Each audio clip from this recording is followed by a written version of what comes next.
Hi everyone, welcome back. Today I want to talk to you about Tyson Brown's 2016 paper, Diverging Fortunes, Racial and Ethnic Inequality in Wealth Trajectories in Middle and Late Life. This is a great paper I've been using in the economics of racism for several years now. It does a couple of things I like. It breaks down conventional wisdom of a very established economic model and looks at racial and ethnic disparities around them, specifically looking at the life cycle model of wealth accumulation and savings and savings. It also does something that I love, which is it breaks down the false racial binary of black-white by including Mexican-American households, which is where we get the racial and ethnic inequalities, just to look at how this plays out over different populations. A lot of literature is going to focus on just the black-white binary, or people of color and people without color, or something like that, just for ease in modeling and to get the sample sizes large enough, but this does break that up a little bit in a way I really like. We want to talk about wealth inequalities because a lot of the sort of ideas around racial and ethnic inequalities is looking more at wealth and less at labor market inequalities. Those inequalities persist in both labor market and in wealth. We've seen some shrinking depending on how you measure it in those labor market inequalities. But what we are seeing is more of an emphasis in the literature and the discourse on wealth as sort of a driving factor. And that's one of the things that Brown's going to be talking about. He's going to be talking about things like transformative assets, the idea that access to wealth can actually transform your ability, the kind of economic life you're going to have. So he talks about transformative assets that extended family members might be able to share with you if you come from intergenerational wealth, things like assistance with college expenses, down payments for a first home, or starting a business. These transformative assets are a springboard to the middle class. And he references literature that talks about, including Thomas Shapiro and others. Thomas Shapiro has famously written about wealth inequalities a lot, so he knows his stuff. So that's what we're going to do today. We're going to be looking at wealth across over several years, looking at how wealth accumulates over time for people in their middle life. So we're not going to be looking at terribly young people. We're going to be looking at people in the lead up to and the period directly after what we consider to be retirement age. This study looks at 10 waves of panel data from the Health and Retirement Study, looking at categories, classifying people as white, black, or Mexican American. The sample is 8,337 individuals, looking at inequalities in net worth in midlife. So, to talk about this first, what we're going to look at is this life cycle model and what it basically means. And so I'm going to go ahead and need a graph. Pardon me, Mr. Brown. And so the life cycle model of wealth is this sort of idea that we do different amounts of saving and dissaving over time. And dissaving is just fancy speak for spending money you don't already have, right? So the idea is if you look at somebody's life over a period of time, say from age 0 to age 100, there are going to be periods of time where they don't make any money. The joke I always make in class is that babies are terrible at making money. They're terrible employees. And so what they end up doing is dissavings. They borrow from their parents usually, right? Young people, children are dependent on their families of origin. And so they aren't making money. They're using somebody else's money to live. And so you're in this period of dissavings for a certain number of years, and then you enter the workforce and you start making money, and you slowly begin to accumulate savings as your income rises. Let me get a better color for that. It's a little bit light. So you're going to have a period of dissavings, and then you're going to start to accumulate savings. Then you're going to have some peak level of savings, and then you're going to dissave. Let me shift this over. So in your first decade, you're not making any money. Maybe in your second decade, you make a little bit of money. And then in your 30s and 40s, you start to really save. And then you retire and you start to dissave. And hopefully you don't run out of money before you die. But the idea here is that you have all this savings that you build up in your peak earning years in order to pay for years when you aren't working and possibly subsidize, the next generation's not working time. And that's this idea of this life cycle model, right? So you have this life cycle model, which is standard in economics, which says, hey, we don't make money all the time, and so we are usually either saving or dissaving. We're very rarely, hopefully, in a good economic system, just spending everything we have. So, Tyson Brown says, yes, that is the idea, but we see evidence of disparities. He talks about, on average, white households have amassed a net worth of $105,000 by midlife, compared to less than $5,000 among Black families and $39,000 among Mexican American families. So those are data driven. That is evidence of a disparity. So what Tyson's question is what is the reason? We see that wealth is increasingly important to households as we see the social safety net become less invested in, as we've seen historic pensions fail over the last several decades. And so people are becoming more and more reliant on private savings. Pensions aren't as worth as much. So people are going to be reliant on those savings later in life. There are two basic theories that Brown wants to question here. The sort of theoretical framework is, he says there's two basic explanations for why we see these wealth disparities between Black and brown and white households. The first is what's known as the cultural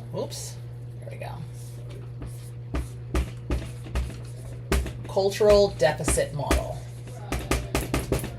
And the cultural deficit model says that some people come from a culture of poverty, and that means that they are going to be less likely to engage in savings. The model posits that economic hardships minorities experience are due largely to their cultural attitudes, values, and behaviors. And so you basically have some people have a culture of poverty. The sort of layperson's speak for this would be, some people just don't save. You just don't save. That's why you don't have wealth. But Brown is quick to jump up and say that numerous scholars have said that this is blaming the victim, pathologizing minority families, and ignoring or minimizing structural disadvantages. He leans a little bit into behavioral economics and says basically that we see saving rates are not that different. There is no racial or ethnic differences in savings rates or asset portfolio composition after controlling for income and other capital measures. In a couple of papers he cites Conley, Gittleman and Wolf, and Oliver and Shapiro. So the empirical evidence seems to not support the cultural deficit model. And so instead, Brown wants to posit this critical race and life course perspective.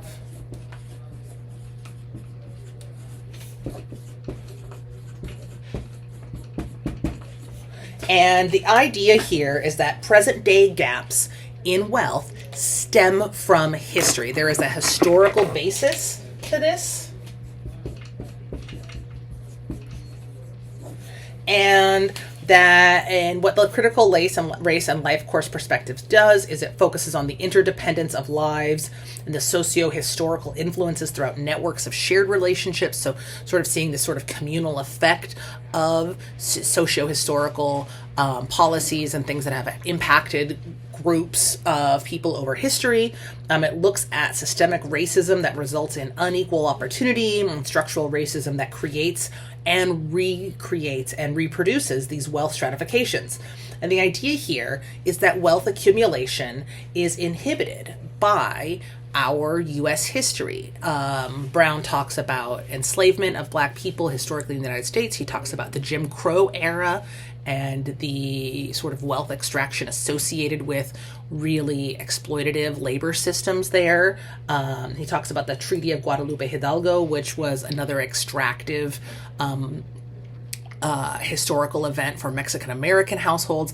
And if we wanted to think about this more broadly, we could think about stuff we might have talked about in class around redlining that both Black and Mexican American households might have faced, around different uses of eminent domain and wealth erasure for households and communities of color, restrictions on access to asset building opportunities, disparate effects of the GI Bill and other policies. And that's what this life course perspective is saying, is that it's going to be a product of history, it's going to be a product of policies, and it's going to be a sort of a cumulative disadvantage model.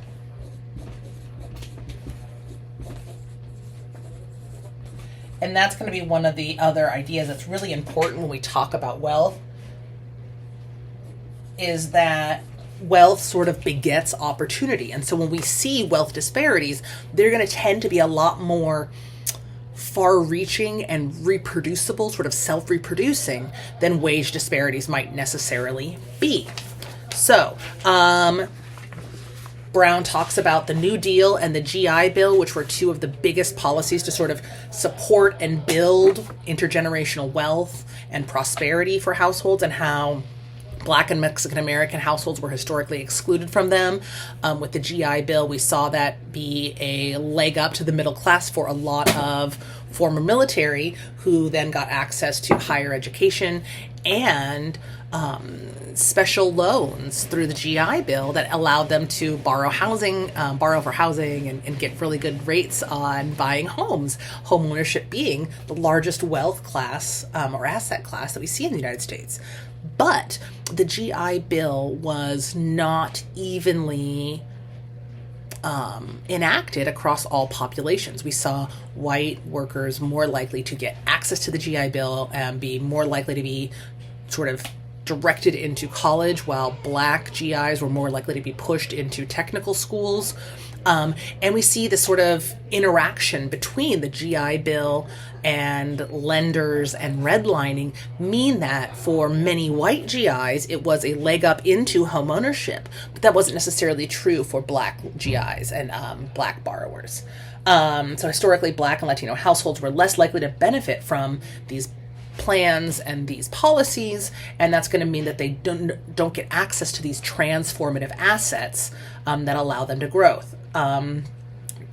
Brown talks about the wealth of family of origin is going to contribute to your trajectory. Again, this idea that if you come from wealth and they can support you, you have this built-in safety net in your family, you have access to low-cost or possibly no-cost borrowing in the form of your parents helping you out with college, helping you out with buying a home, helping you out with starting or expanding a business, those kinds of things.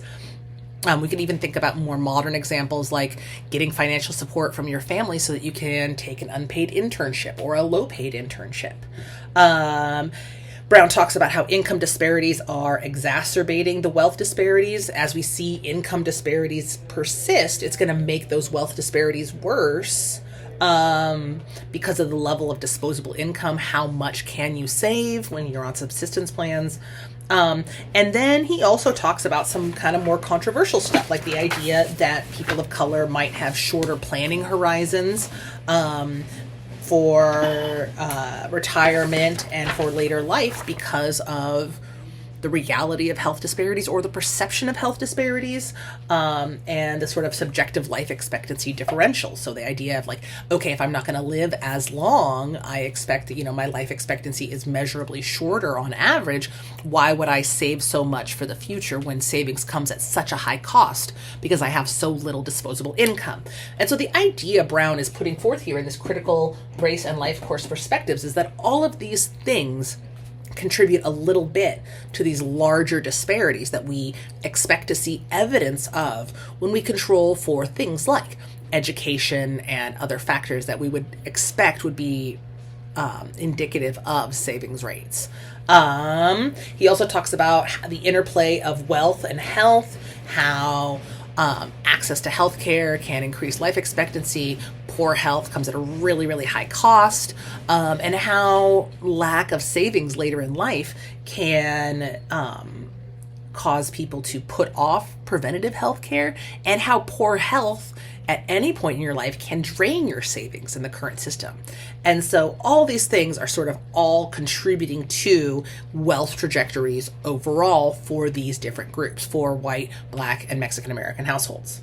Brown says in his research that Blacks and Hispanics are more likely to be unable to work due to health conditions and have lower rates of health insurance coverage, according to research that he looked at from 2003 and 2006. And so what we're seeing here is just these sort of consistent contributing effects building up. There's evidence that there's different socioeconomic status. Differing socioeconomic status is going to contribute to differences in wealth, even when we control for demographics. And that the wealth inequality, the racial inequality in wealth is going to have effects on education, employment, income, and that these disparities are going to translate into disparities in household assets and in liquid assets and access to cash. So when we get to Brown's hypothesis, he has a couple of different hypotheses. The first hypothesis is that wealth trajectories of whites will conform to the life cycle model, that sort of dis-savings, savings, dis-savings model, but that Black and Mexican American households are not going to experience that same kind of wealth growth with age. His second hypothesis is that it, consistent with cumulative disadvantage process, racial and ethnic inequalities in wealth will increase with age. We're going to see growing wage gaps because we're not going to see the wealth growth for households of color. We are going to see the wealth growth for white households. And so we're going to see this gap widen substantially during the 50s and 60s and then attenuating, getting smaller with time. So we're going to sort of see the differences get bigger and then smaller. The third hypothesis he has is that racial and ethnic differences in a wide array of factors, including childhood socioeconomic resources, adult socioeconomic status, financial transfers, financial planning horizons, and health, are all going to contribute to the inequalities in these wealth trajectories. And so basically all the things he's talked about and lined up, as much as he's able to measure them with the data he has, are going to contribute to these wealth disparities over time and this big wealth gap between white, Black, and Mexican American households. So he has 10 waves of panel data from the health retirement study that was collected by the RAND organization.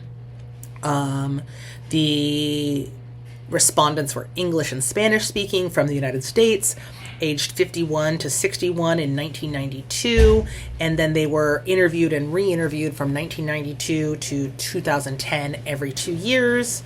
They tried to oversample Black and Latino households in order to get the numbers big enough to do independent analysis for each group. And then they looked at all the variables they talked about. They talked about household net worth. They looked at binary variables or dummy variables for race and gender. They also looked at age and age squared, educational attainment in terms of the number of years you had education, employment status either in or out of the labor force, household earnings, household social security income, any other income, and all of those income measures are going to be logged. Health insurance coverage, financial planning horizons, basically asking them, do you plan for a year in advance, more or less? And then your subjective life expectancy. How long do you think you're going to live? And how well do you rate your health on a scale of 1 to 5? They also put in controls for marital status, children, and a couple of other things. And then if you go to their paper, like I'm going to show you right now, what you can see is the evidence of those trajectories. And so I'm going to go ahead and switch the camera so you can see the results. So give me 1 second. All right, so here are the results of Brown's paper. You can see the table with the proportions. So you can see the proportion of net worth for each group, the average age for each group, percent of mothers with greater than a high school diploma, fathers with greater than a high school diploma, people who said they were not poor during their childhood, highest level of education. We see educational attainment in terms of years. This is, high school or less. This is not a really highly educated group. looking at people in their, again, these are people who were in their 50s and 60s in 1992. We can see the natural log of wages, Social Security, and other income. And then we've got controls for female, married, number of children, and that kind of thing. And then here we have a fixed effects model. So if you're in your econ head and you want to think about this sort of more mathematically, fixed effects model is going to hold the categorical variables constant. And so we can see here the sort of effects of all of these variables on net wealth trajectories, looking at being Black, looking at being Mexican American, and then looking at a couple of other factors here. And you can see one model has pretty trimmed down, and then the second model has a lot of the control variables included. But either way, we do see a negative coefficient associated with being Black and the effect of being Black on your net wealth. The negative coefficient for Mexican Americans attenuates to actually being a positive, very small coefficient for Mexican American households when we put all the controls in. But when we scroll down here and we look at the wealth trajectories, this is the sort of overall wealth trajectory for white, Mexican American, and Black households. And so what we see here is consistent with what Brown's hypothesis was. White households do have that life cycle model, right? It does conform to that life cycle model. Mexican American households, yes, also, but to a smaller effect, and yes, with a lot more savings at the end. Black households barely measurably accumulating wealth in their 50s and 60s. When we go down here and control for the other variables, control for differences in socioeconomic status, childhood socioeconomic status, education, and those kinds of things, we see that the wealth trajectory for Mexican American households does get a lot closer to the same thing we see for white households, with some caveats, right? The gap still remains. Mexican American households are going to tend to peak earlier than the white households, and they're going to save much earlier on. The wealth trajectory for Black households is, again, much, much smaller, even when we control for all those covariates, all those other variables, which basically tells us that, we see Brown's general hypotheses supported. The life cycle model, basically, his takeaway is the life cycle model does predict white households well. Mexican American households, when we control for education and socioeconomic status, they do accumulate wealth like a white household, but less, and they save much more quickly. This could be the effects of wealth disparities. This could be about health or employment differences. And then the big takeaway here is that there are increasing disparities with age. So as this sample cohort gets older, these wealth disparities are going to get more and more significant. And that's going to mean that these individuals, these households, are going to forego retirement, they're going to give up medical care, and they might give up household maintenance, which is going to further devalue their assets, right? And so we're going to see a lot of sort of cascading negatives as a result of this. So there might also be, Brown talks about there might be other things playing a role in here, like benefit differentials. If white workers are more likely to get paid sick leave or paid retirement, flexible work, health insurance, or consistent work, that's going to have an effect on health and savings and the ability to save. And so we could see some sort of employment effects in here, or occupational segregation effects in here. But that's a question for another paper. So overall, Tyson Brown feels like there's support for his research in here. He does talk about the limitations of his study, but he says, here we go, while an array of indicators of socioeconomic behavior and health factors are shown to predict wealth accumulation, racial and ethnic inequalities and wealth trajectories remained after adjusting for these factors. The residual inequalities in wealth are likely the result of accumulation and compounding disadvantages stemming from structural racism over the course of a person's life and across generations. We have to enforce anti-discrimination policies, strengthen social safety net, and provide employment and asset building opportunities for all Americans. And that's the only way, according to Brown, that policymakers can try to improve wealth inequalities. So the big takeaway from Tyson Brown's Diverging Fortunes is that there is evidence when we control for all of the demographic realities that he controlled for, all of the differences that he could control for, we still see disparities in wealth accumulation between white, black, and Mexican American households. He believes it's the result of this critical race and life course perspective that looks at the history and the implications of these policies that have been in place and how they affect generation after generation as black and brown households are subject to higher cost lending, less asset formation, all these kinds of things. And so this is a really interesting paper because it does kind of say, listen, it just says a couple of interesting things. It says, we need to rethink this idea of the cultural deficit model. And it also says conventional wisdom in economics might not be considering everyone. This life cycle model of savings is taught in econ classes all over, but it might not be relevant for households who aren't able to save in the way that white households are able to save.